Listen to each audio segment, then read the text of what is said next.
velocity? Close. And yet far away. Change in speed? All right, now combine your two answers. Change in the velocity. Change in velocity, yes. It doesn't, we're not speaking about whether it's moving or not, we're always speaking about whether the velocity changes or not. So the change in velocity is 0. If any one of these is true, the other two are automatically true. These are all synonymous in the world of physics. And the reason why speed doesn't work there is that if you're changing direction, you're accelerating. Static equilibrium tells us what? The static gives us one other piece of information.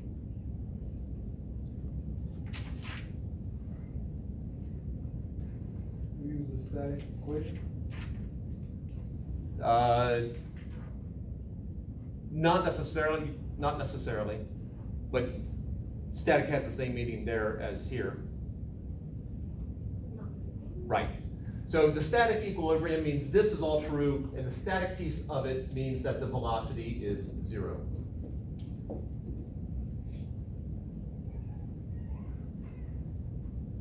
Now, it can still be in equilibrium and move. That's known as dynamic equilibrium.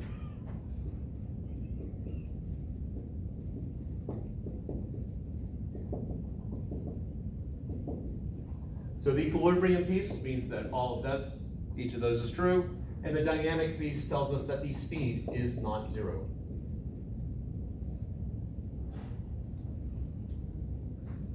We will later get into one other qualifying word of rotational equilibrium. So there's static rotational and dynamic rotational. This officially is static linear equilibrium and dynamic linear equilibrium, but typically in the language, linear is understood unless you specify otherwise. In this particular case, why don't we start out with a frictionless surface? So, and this is why I said not necessarily to the friction reference that you made. So it's US equal UK equals 0. We'll work our way down. Now, given the time, I'm going to rush through some of this, and I apologize for that, but we've done box on ramp before, we've done box attached to rope before, so you can refer to yesterday's notes or watch the video.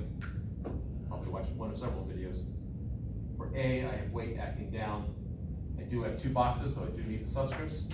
I got my normal force A here. I have tension going this way.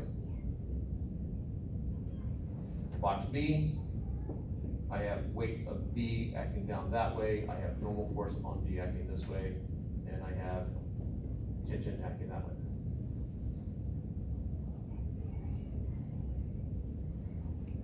There are forces acting on the ground / ramp, but I only care about the boxes. The coordinate system I set up, well, it's in equilibrium, so acceleration is 0. So what I established as my convention here is somewhat arbitrary. But so I'm going to break this up. I'm going to set up a system so that I have to break up as few vectors as possible. So if I go with a horizontal vertical, well, I don't have to break weight up, but I have to break these up. That's more work than I want to do. So I'm going to set up a system here. I sub A down the ramp, J sub A perpendicular to the ramp. For B, I'm going to set up a different coordinate system. I'm going to set up I sub B up the ramp and J sub B perpendicular to the ramp. They do not have to use the same coordinate system. Sometimes it's convenient and it works out, but there's no reason to do it necessarily.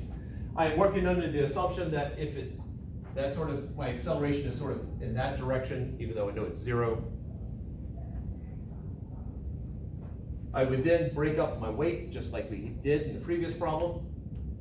And so in my A box, I have W sine of 37 degrees down the ramp, W cosine 37 degrees into the ramp, tension up the ramp, normal force on A, away from the ramp. And then for B, I have normal force from B this way, I have tension that way, that hasn't changed, and I'm breaking the weight up, just like we did. This is WB sine of theta, and WB cosine of theta.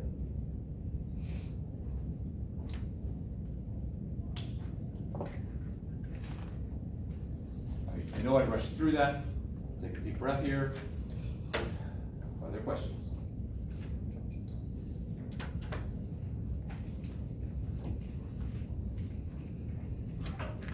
The equations of motion, given the way I've defined it, I have W sine of 30, that's W sub A.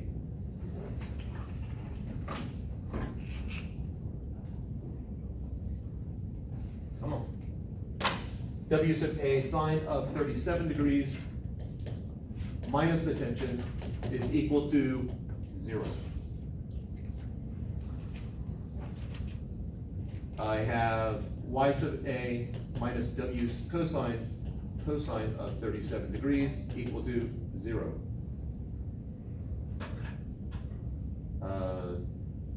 Then for the other equation, I've got tension minus WB sine theta equals 0, and Y sub B minus W sub B cosine theta equal to 0. The nice thing about static equilibrium, a bunch of zeros. Since there's no friction, these are the two equations I really care about, and I'm just going to add them. There are a couple ways, different ways of solving it. Oh, actually, let's substitute first.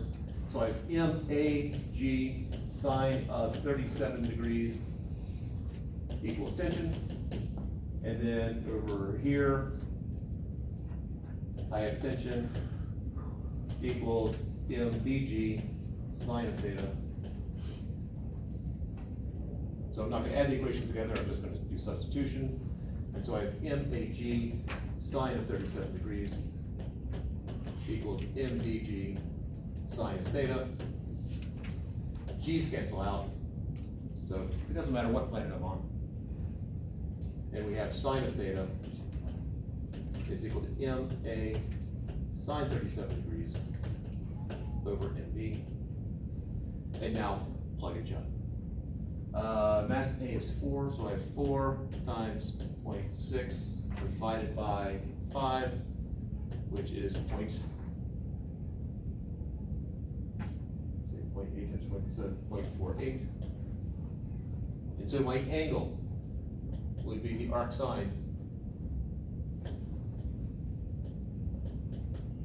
of 0.48,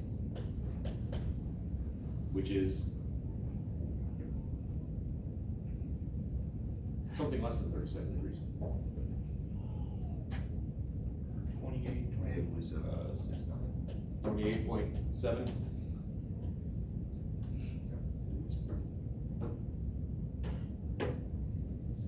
And on that note, we'll add friction later. I should have the lab posted this afternoon for tomorrow.